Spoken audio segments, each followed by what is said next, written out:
March 3, 1943.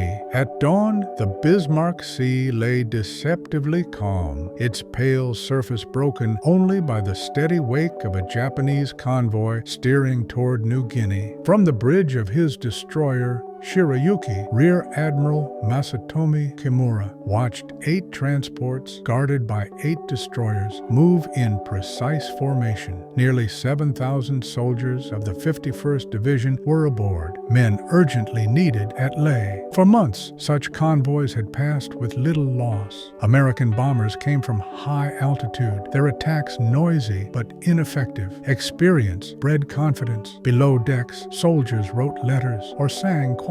The voyage seemed routine. Few sensed that the rules of war over these waters had changed. Far to the south, on rough Australian airfields, Allied air crews prepared an unorthodox blow. Mechanics had transformed B-25 Mitchell bombers into low-level attackers, stripping their noses and fitting them with banks of heavy machine guns. These aircraft were no longer meant to bomb from the clouds, but to strike like flying destroyers, skimming the sea and raking targets at point-blank range. Alongside them were crews trained in a new technique, skip bombing, releasing bombs that bounced across the water to explode at a ship's hull. Shortly after 10 in the morning, Japanese lookouts sighted American B-17s high overhead, guns elevated skyward as expected. Then, without warning, the real attack came in low. B-25s and Australian Beaufighters burst over the waves at mast height. Their guns opened with a roar, unlike anything the Japanese crews had heard. Continuous sheets of fire that swept decks and bridges clean. Anti-aircraft positions vanished in seconds.